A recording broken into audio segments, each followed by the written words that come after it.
జిల్లాకు సంబంధించి Telugu Desam party mini మహానాడుని నిర్వహించడం జరిగింది. మినీ మహానాడులో అనేక రకాలైనటువంటి తీర్మానాలు, సుదీర్ఘమైనటువంటి ఉపన్యాసం పొద్దుటి నుంచి సాయంకాలం దాకా జరిపారు. అతి ప్రధానమైన రైతులకు సంబంధించినటువంటి రైతాంగం ఎదుర్కొంటున్నటువంటి సమస్యల్ని కనీసం చర్చించడానికి కానీ లేదా తీర్మానాల రూపంలో పంపించడానికి కానీ ఎందుకు వెనకాడారు అధికార పార్టీకి సంబంధించినటువంటి నాయకులు అనేటువంటిది స్పష్టం చేయాల్సినటువంటి అవసరం ఉంది. మీరు పెట్టినటువంటి తీర్మానాల్లో, మీరు జరిపినటువంటి చర్చల్లో జిల్లాకు సంబంధించి కరువు గురించి కానీ, కరువు నివారణ గురించి కానీ, కరువుకు సంబంధించి రైతాంగం ఎదుర్కొంటున్నటువంటి సమస్యల గురించి కానీ ఎక్కడైనా ప్రస్తావించినటువంటి దాఖలాలు ఉన్నాయా? ఎందువల్ల కరువుకు సంబంధించి తక్షణమే నివారణ చర్యలు చేపట్టాలి, ఏమేమి సమస్యలు ఉన్నాయి, రైతాంగం ఎటువంటి సమస్యలు ఎదుర్కొంటుందనేటువంటి దాని మీద మీరు ఎందుకు దాని మీద చర్చ చేపట్టి తీర్మానాలు ఆమోదించలేకపోయారనేటువంటిది తెలియజేయాల్సినటువంటి అవసరం ఉందా లేదా? రైతాంగానికి మీరు చెప్పాల్సినటువంటి పరిస్థితి ఉందా లేదా? ఈరోజు కరువు ఉంది. కరువుకు సంబంధించి ఉద్యానవన పంటలు ఎండిపోతున్నాయి. ఉద్యానవన పంటలకు సంబంధించి మేము నిధులు విడుదల చేసామని చెప్పారు తప్ప ఉద్యానవన పంటలను మీరు ఏ విధంగా కాపాడబోతున్నారు? రైతాంగం అడిగేటువంటి ప్రశ్న ఏంటంటే, ట్యాంకర్లు పెట్టి నీళ్లు తోలుకోవడం కాదు, నీళ్లు ఎక్కడున్నాయో చూపించండి తోలుకుంటామని అడుగుతున్నారు. దానికి సంబంధించి పరిష్కారం చూపించకుండా ఎకరాకి 8,000 ఇచ్చాం, ఇన్ని కోట్ల రూపాయలు రిలీజ్ చేసాం, 27 కోట్లు ఇచ్చామని కాదు అడుగుతున్నది. రైతులు అడిగేది ఏంటంటే, అయ్యా మాకు నీళ్లు ఎక్కడున్నాయో చూపిస్తే తోలుకుంటాం అంటున్నారు. ఆ నీళ్లు ఎక్కడున్నాయో చూపించాల్సినటువంటి బాధ్యత మీకు ఉందా లేదా? ఎక్కడి నుంచి నీళ్లు తరలిస్తారో చెప్పండి. ఉద్యానవన పంటలు ఎండిపోతుంటే దాని మీద మాట్లాడలేదు. ఈదురుగాలులు తోలి ఈ మధ్య ఉదయగిరి ప్రాంతానికి సంబంధించి కానీ, సర్వేపల్లి నియోజకవర్గానికి సంబంధించి గూడూరు దగ్గర మనుబోలు ఆ ప్రాంతాలకు సంబంధించి కానీ విపరీతమైనటువంటి చెట్లన్నీ కూడా నష్టం జరిగితే దానికి సంబంధించినటువంటి ఊసు కానీ ప్రస్తావన కానీ లేదు. కాబట్టి దానికి సంబంధించి ఎక్కడైనా సరే సంపూర్ణమైనటువంటి చర్చ జరిగిందా? ఈరోజు పండించుకున్నటువంటి పంటకు గిట్టుబాటు ధర లేదు, నిమ్మకాయలను అడిగేటువంటి వాళ్ళు లేరు, చిరుధాన్యాలు అనేటువంటి మినువులు పెసల గురించి పట్టించుకునేటువంటి వాళ్ళు లేరు, వాటికి కనీసం గిట్టుబాటు ధర లేనటువంటి పరిస్థితి ఉంది, కూరగాయలు కానీ పండ్ల తోటలు కానీ. ఈ విధంగా ఉండేటువంటి పరిస్థితుల్లో మీరు 5,000 రూపాయలతో 5,000 కోట్ల రూపాయలతో స్థిరీకరణ నిధి ఏర్పాటు చేస్తామని ఎన్నికల ముందు ఓట్లు దండుకున్నారా లేదా? ఈ రోజు వేదిక మీద ఉన్నటువంటి నాయకులందరూ ఆ రోజు చెప్పారా లేదా? చెప్పినటువంటి మీరు 5,000 కోట్ల రూపాయల స్థిరీకరణ నిధి వెంటనే ఏర్పాటు చేయాలని చెప్పి ఎందుకు మీరు తీర్మానం ఆమోదించి పంపించలేకపోయారు? రైతాంగానికి సంబంధించి ఉద్యానవన పంటలు ఎండిపోతుంటే వాటిని ఏ విధంగా కాపాడాలనేటువంటి దాని మీద ఎందుకు తీర్మానం ఆమోదించలేకపోయారు?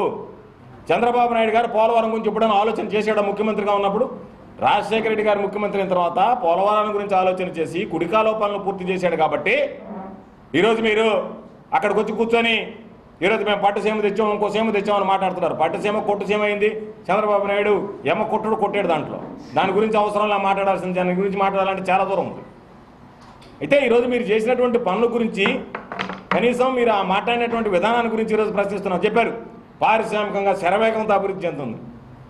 ఇదే చంద్రబాబు నాయుడు ముఖ్యమంత్రిగా ఉన్నప్పుడు కృష్ణపట్నం పోర్టుకు శంకుస్థాపన చేసి రాయేశాడు. రాజశేఖర రెడ్డి గారు వచ్చి ప్రతిపక్ష నాయకుడిగా దాని చుట్టూ ఇది సమాధి రాయిలాగా మారింది అని చెప్పి పునాది రాయి దాని చుట్టూ చెట్లు నాటి నిరసన తెలియజేసి అక్కడ జరిగినటువంటి బహిరంగ సభలో చెప్పాడు, మా ప్రభుత్వం అధికారంలోకి వచ్చిన వెంటనే కృష్ణపట్నం పోర్టు నిర్మించి తీరుతానని చెప్పి కృష్ణపట్నం పోర్టు నిర్మించి జాతికి అంకితం చేసినటువంటి ఘనత రాజశేఖర రెడ్డి గారిదా కాదా?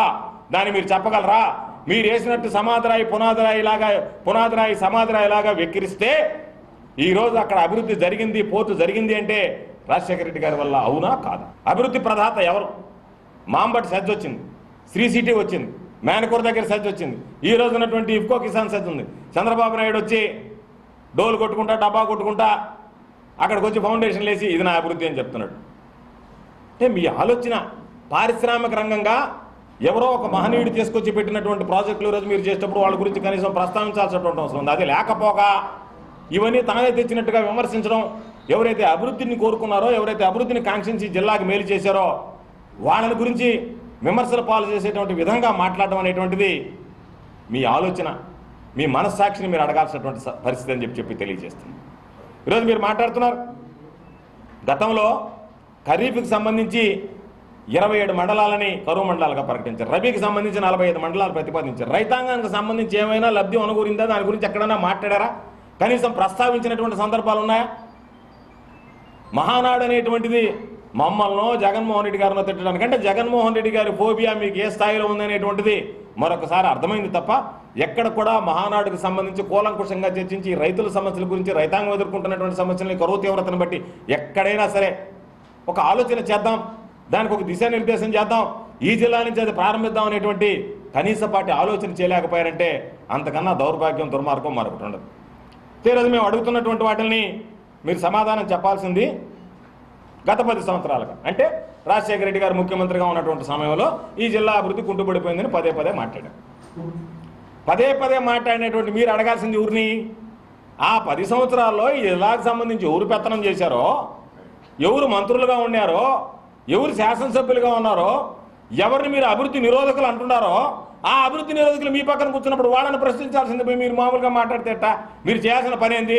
ఏమైనా ఈరోజు మీరు వేదిక మీద కూర్చున్నారు, పెద్ద మనుషులారా, మీరు అధికారంలో 10 సంవత్సరాలు ఉన్నప్పుడు ఈ జిల్లాని అన్యాయం చేసి పారేశారు, అభివృద్ధి కోల్పోయింది ఈ జిల్లాకని చెప్పి అభివృద్ధి నిరోధకులుగా మీరు భావించేటువంటి వ్యక్తులు మీ పక్కన కూర్చోబెట్టి ఎవరిని మీరు ప్రశ్నిస్తారు?